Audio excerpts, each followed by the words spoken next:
participativamente do Facebook, sim, tenho colegas, jornalistas que participam do Facebook, mas preferem ficar monitorando e não participam. Eu participo e vejo que, por exemplo, eu moro na Maré e alguns assuntos internos referente à Maré, eles estão nos perfis das pessoas ali que fazem parte da minha rede. Então, mas ao mesmo tempo, o jornal, a próprias pessoas descreditam essa informação muitas das vezes. Essa informação ela não é muito, passa por esse processo. Mas eu acho também que, ainda sobre as redes sociais, eu acho que tem um ponto que eu acho que é uma coisa que eu considero maravilhosa, que um processo com relação à democracia, que é o seguinte, e que, na verdade, assim, não sei se conflito geracional ou não sei o quê, conflita, porque, por exemplo, outro dia um professor meu me falou que ele fica apavorado da ideia dele estar exposto ali. Então ele tá, mas ele não consegue se expor, porque aquilo ali é pavoroso, né? E aí eu estou juntando isso, tentando linkar isso com que eu considero isso uma experiência que talvez seja legal de se viver com relação à democracia, né? E com a exposição, né? Acho que são coisas que talvez dê para se trabalhar de forma diferente. Uma coisa é a exposição, eu sei os meus limites da exposição no Facebook, mas sei também do valor, da importância dele para um processo democrático, né? Acho esse ponto interessante. O segundo é sobre a Lan House, a Lan House ela acabou com os fliperamas, né? Na minha rua tinha 5 fliperamas, os fliperamas sumiram e entrou em cena a Lan House. Recentemente eu assisti uma palestra do Ronaldo Lemos e ele apontava o seguinte, que as Lan House também entraram num declínio. E aí eu queria saber diretamente se a sua pesquisa identifica isso, é, se isso pode ocorrer, e eu meio que corroboro um pouco com a professora, elas vão se acabar. Né? Mas, segundo a palestra dele, ele apontava alguns caminhos para o fim das lan houses, que ela realmente vem declinando. Na minha rua eu já vejo isso. Tinha 4, hoje só tem 2. Então, de alguma forma, elas estão entrando em declínio também. É isso.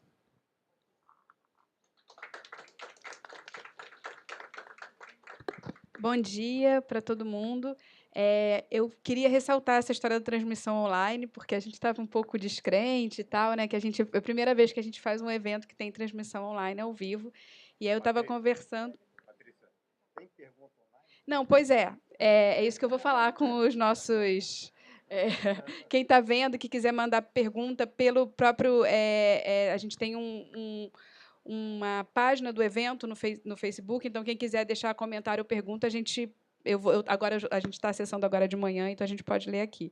E eu estou me comunicando com algumas pessoas. Ontem a gente teve 15 pessoas acompanhando à noite, então enfim, a gente ficou super feliz. Não é uma multidão, mas para a gente é uma experiência nova, então a gente já está super, super feliz. Eu queria fazer também algumas perguntas. Eu acho que a mesa foi super interessante, acho que rendeu o que a gente queria mesmo que rendesse, acho que foram perspectivas diferentes sobre temas que também não são tão amarrados, né? São 2 temas também que em si dariam debates longos, mas as falas do Franklin, do Cristiano, e também da Pâmela, desde da defesa da tese que eu fui, me fazem pensar também a dificuldade da gente conseguir pensar em termos de acesso à internet, pensando de forma fragmentada. Né? Eu queria que vocês falassem um pouco da experiência de vocês enquanto gestores públicos, porque eu imagino que, para pensar política no território ou a partir de determinados grupos sociais, voltadas para acesso, expansão do acesso e tal, você não dá para fazer isso sozinho. Né? É isso que o Itamar falou, não dá para você montar lá o telecentro e deixar ele no meio, e se isso não tem uma articulação, por exemplo, com outras políticas ou com outros ministérios e secretarias. E a gente também sabe que, ainda que a gente, enfim, eu acho que é super importante pressionar o Estado, reivindicar e tal, assim como tem disputa na sociedade do lado de cá, não está todo mundo no movimento social querendo fazer a revolução e mudar as coisas, né? Dentro dos governos também tem muita disputa do que as pessoas acham que deveria ser uma política, disputa de interesse, porque tem gente dentro dos governos que está representando interesses da iniciativa privada, né? Enfim, e a gente sabe como a gente está falando de relação de poder, né? Relação de poder que é muito difícil da gente mexer. Então, eu queria que vocês falassem um pouco da experiência de vocês, enfim, se há experiência de tentativa de articulação entre secretarias, pensando na ampliação ou na intensificação do acesso na ponta. Né? E E para a Pamela, na verdade, tem também um sentido de pensar em outras políticas, porque o que me impressionou muito na apresentação na tese também foi a história da influência das políticas para a cidade na dinâmica da sociabilidade juvenil, enfim, articulada a história da internet pelas lan houses. Então, assim, queria que você falasse um pouco disso, né, dos efeitos também, não só da lan house em si, mas você estava falando lá a história das remoções, né, e tal, porque eu acho que é isso, a gente não dá para pensar isoladamente, né, a questão do acesso, a gente tem que pensar a partir do que está se falando em termos de política urbana, o Franklin falou do Estatuto da Cidade, por exemplo, e qual, né, no caso da Pamela, que eu achei muito bacana o debate, porque é isso, qual modelo de cidade a gente está apostando também tem a ver com o que vai ser feito do acesso e de qual forma que vai ser o acesso feito na ponta, né? E se o acesso vai ser só isso, bota 3 computadores na escola e acha que isso é acesso, né? E como é que você faz desse acesso incorporado, de fato, àquele território e àquela cultura. Claro que vai ser apropriado de milhares de formas e não é para ter controle de tudo mesmo, né? Mas acho que a responsabilidade do poder público do Estado é você criar as oportunidades para essa coisa fugir do controle, porque não dá para controlar tudo. Mas, ao mesmo tempo, você tem que dar, né, tem que fornecer as ferramentas para que aquilo se torne, de fato, um direito, né? O direito lá na ponta garantido. Enfim, é isso.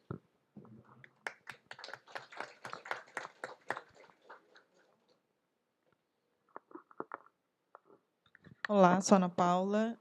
Na verdade, eu não sei se é bem uma pergunta, talvez vocês não possam responder agora, mas talvez levar para onde vocês trabalham. Assim, o que a gente entende hoje por inclusão digital, né? Que a gente pensa que é só o acesso, enfim. E aí a fala da Pamela também traz um pouco isso, assim, não é só isso, né? E aí, assim, como que, principalmente, né, o Ministério das Comunicações e a Prefeitura, enfim, a secretaria onde você faz parte de Ciência e Tecnologia, pensa o que é inclusão digital, né? Assim, se vocês dialogam sobre isso, se em algum momento chegarem a alguma concepção, inclusão digital para a gente é isso, ou é aquilo, ou ainda não chegaram, enfim.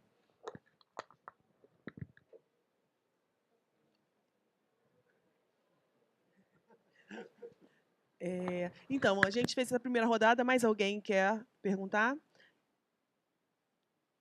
2. Pode.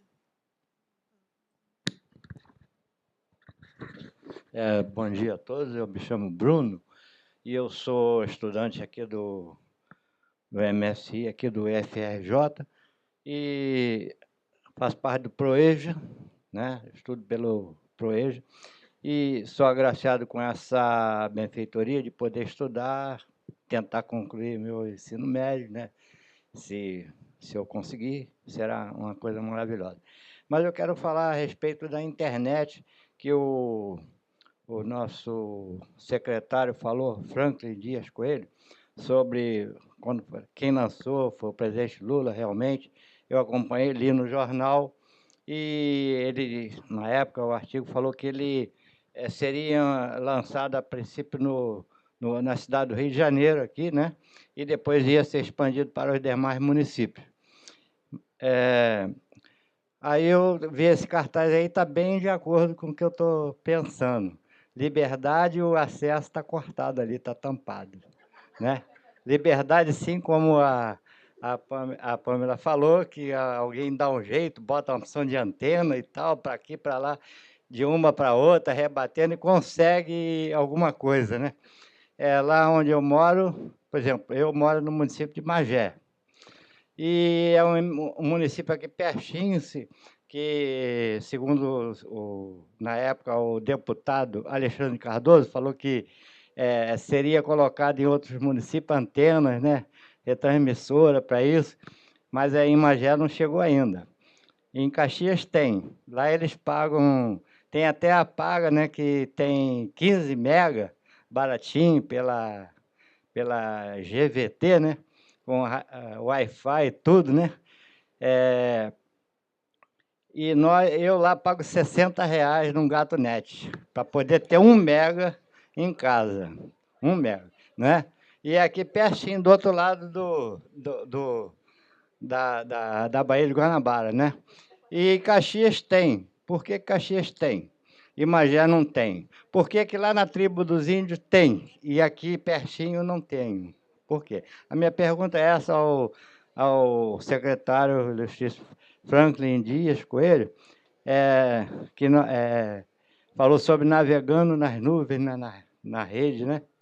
E nós estamos navegando nas nuvens, não estamos captando nada.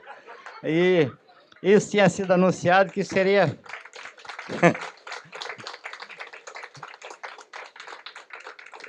Tinha sido anunciado pelo atual presidente Lula que seria rápido, né? Seria, em breve, todos os municípios seriam agraciados, até a região serrana. Eu não sei se lá já tem, talvez tenha, mas em Magé não tem. Então, também ao Cristiano César faço pergunta, né?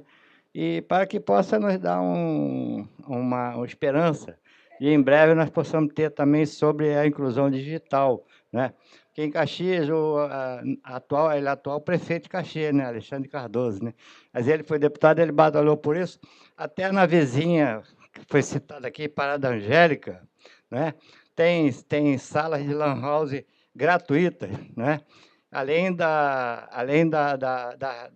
rede, né, que está nas nuvens, que todos têm acesso. E lá só algumas pessoas próximas de Piabetá conseguem ter acesso, porque não tem transmissão suficiente para isso, não tem transmissão nas nuvens, né? Para nós também não tem. Então, fica aqui a pergunta, por que está demorando tanto e por que Magé fica sempre, o município que eu moro, há 23 anos, está sempre exilado, está sempre fora de todos esses programas governamentais. Obrigado. Está aí a minha questão.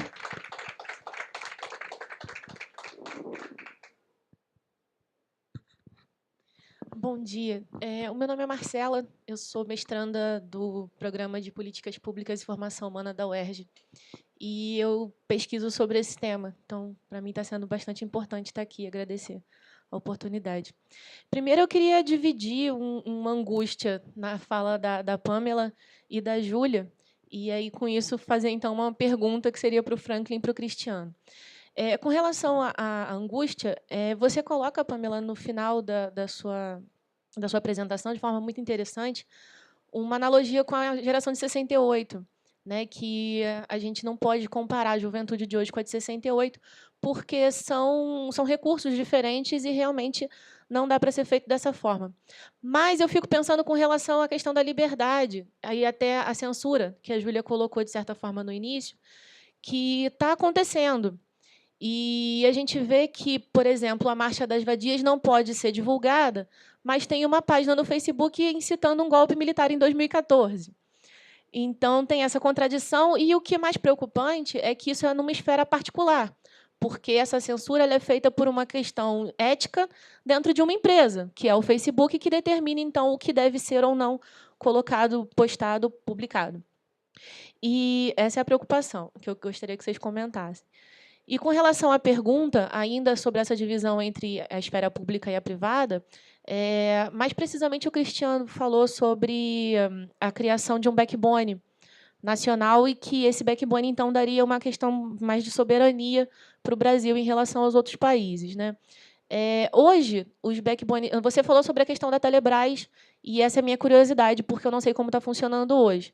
Mas, até pouco tempo atrás, eu trabalhei em empresa de telecomunicações e os backbones que existiam eram privados, eram dessas empresas.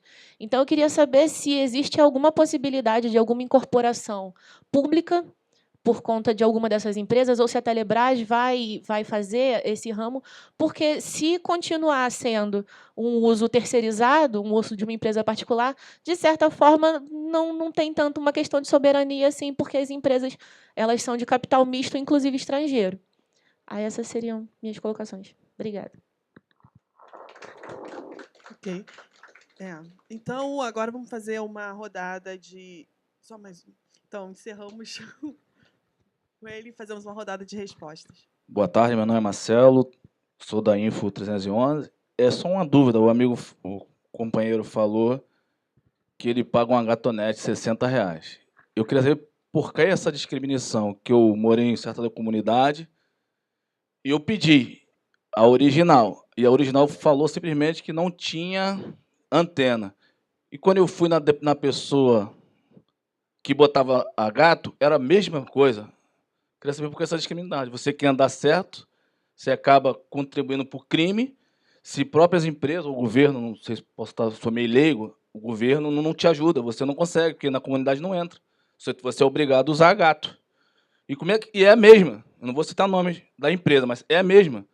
Como é que a gato tem para você, um cidadão, não tem? Essa é a minha dúvida.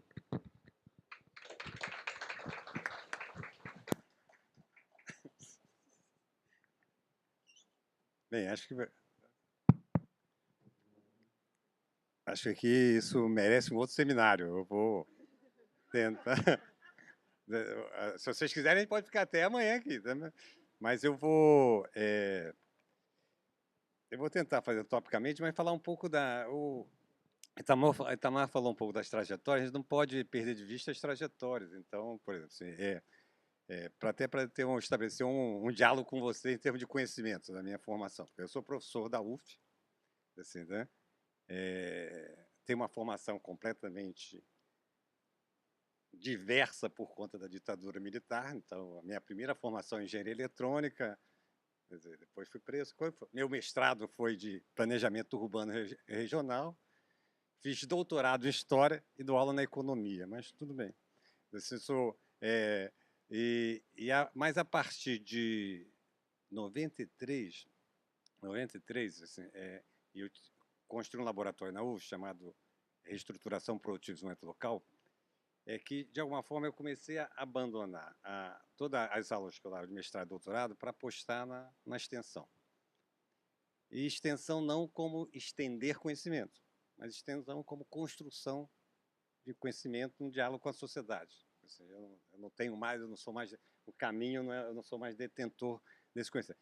E, a partir daí, então, apostei nesse caminho de políticas públicas. Quer dizer, naquela época também não falavam em arranjos produtivos, quer dizer, as ONGs falavam muito de geração de trabalho e renda, então a gente ampliou um conceito em termos de geração de trabalho e renda.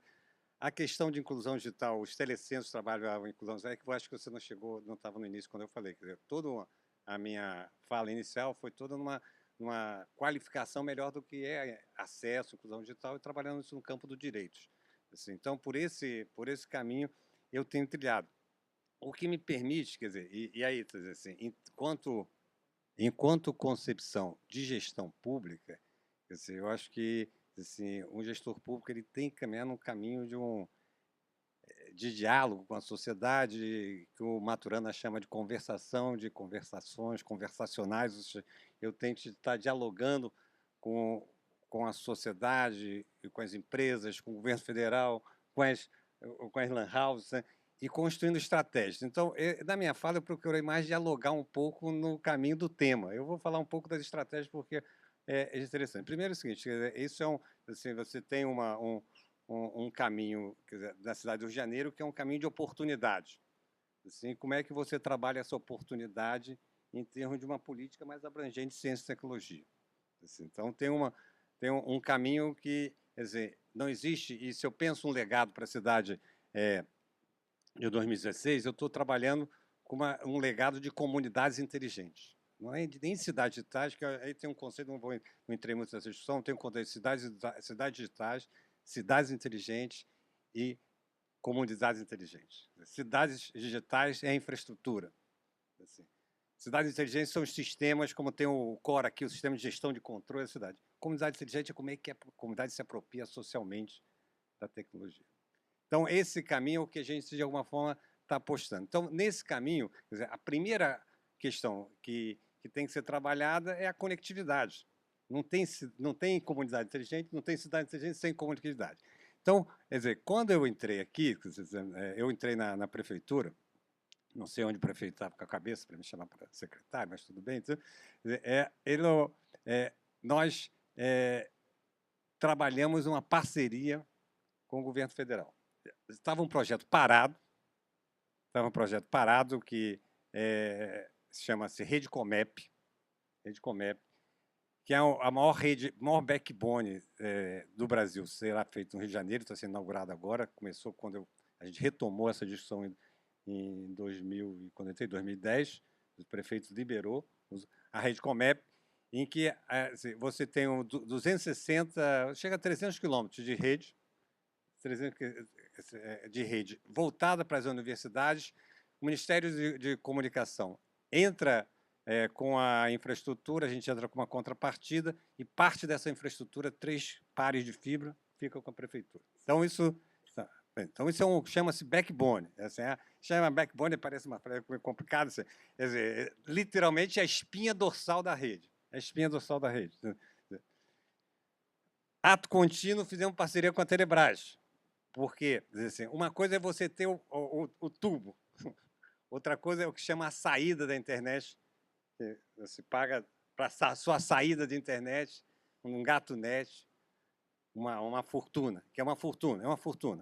Então, aí trabalhamos com a Telebrás, que a Telebrás tem um convênio com a Telebrás. Então, hoje eu tenho um convênio com a Telebrás para a chegada e a saída da internet. Tenho a rede de infraestrutura. Tá? E estamos construindo uma rede de inclusão digital, que eu vou falar depois, que é a questão que o Itamar perguntou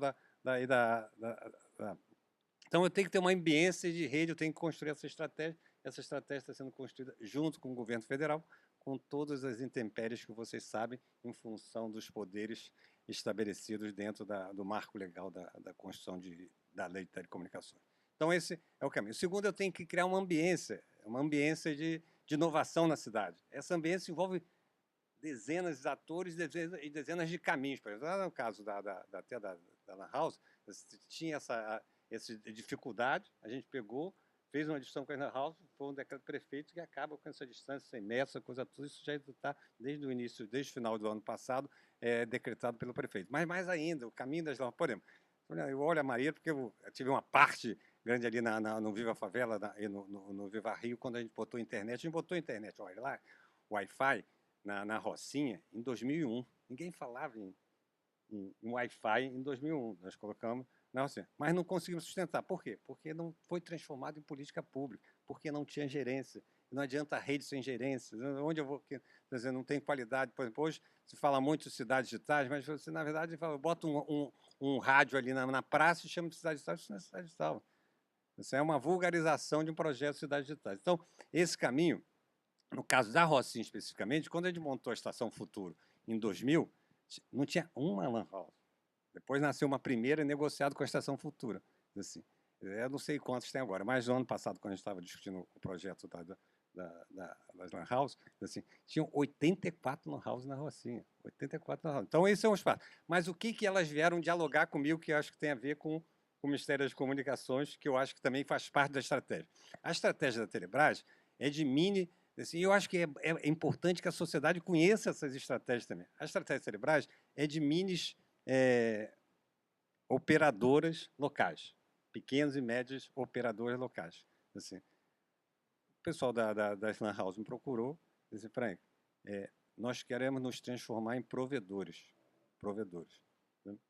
Vamos formar uma cooperativa de Lan House. Assim, a Anatel permite que uma cooperativa de Lan House possa ter chamado SM, essa parceria, Serviço de Comunicação de Multimídia, é fantástico, só as grandes operadoras podem ter, né? Então, pode. Aí negociamos lá com a Anatel, saiu lá a resolução que pode, né? Saiu uma resolução que pode. Então, eu acho que tem uma estratégia aí, que é uma estratégia de uma infraestrutura pública que garanta esse direito à comunicação, assim, e por aí passa toda a discussão de conteúdo. Então, nessa discussão de conteúdo, eu vou chegar na pergunta do Itamar, tá? Assim, Itamar, na verdade, a desigualdade social hoje, a gente não pode pensar ela distante da desigualdade digital. Elas se integradas e elas se espalham por territórios e pelas relações familiares. Um filho de classe média nasce ali com uma nave do conhecimento dentro de casa. Um filho de uma pessoa mais pobre na Zona Oeste não tem essa oportunidade. A escola de um aluno na Zona Sul tem aula de robótica.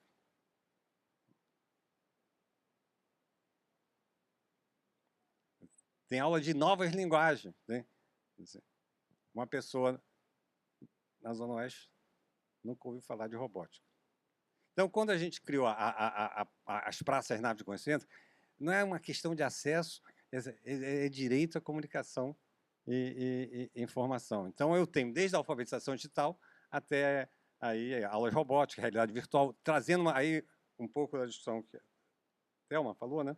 Assim, quer dizer, uma Secretaria de Ciência e Tecnologia só pode trabalhar de forma transversal, então não tem como eu não dialogar com as CREs, assim, não trabalhar, quer dizer, não tem como não dialogar com a Secretaria de Educação, mas criar um programa que integre conhecimento, tecnologia com a Secretaria, numa perspectiva de uma cidade educadora. Então, por exemplo, nas nuvens, porque, na verdade, eu tenho as naves e tudo está na nuvem, quer dizer, e chega através de conectividade. Se eu não tiver conectividade, essas naves não funcionam. Não funciona. Por isso que eu acabei não concluindo, quando eu falei das nuvens, que a gente tem que pensar nas nuvens, mas não perder o pé do território. Então, esse caminho do território e pensar uma integração da cidade, a cidade, várias cidades. Assim, Padre Miguel tem 150 mil pessoas, então você tem que pensar esse caminho. A gente trabalhou em termos das naves, em termos de uma rede de uma inteligência coletiva, trabalhando com essas novas linguagens, assim, e, de alguma forma, o prefeito incorporou. Então, ele lançou um decreto, no dia 1º de janeiro agora, assim, em que ele chamou de Rio Digital 15 minutos. Nós teremos uma nave a cada 15 minutos, ou 1,5 km da população da cidade de Janeiro. Isso significa ter, até 2016, 50 naves. Assim, isso é uma rede, não é mais uma nave, é uma rede, uma grande rede, quer dizer, na verdade, de inteligência coletiva e de comunidades inteligentes, em que está se trabalhando. Já tem, inclusive, as áreas definidas. Esse ano a gente começa a licitação de 10. Então, esse caminho, quer dizer, é um caminho, assim, ao lado da infraestrutura que se tem, que aí, nesse backbone, tem toda uma possibilidade de negociar o backbone para chegar às comunidades. Eu acho que aí tem uma possibilidade de diálogo com as ONGs, no sentido de que esse backbone não seja só um backbone da prefeitura, mas ele pode ser um backbone de expansão para as comunidades, assim, tá?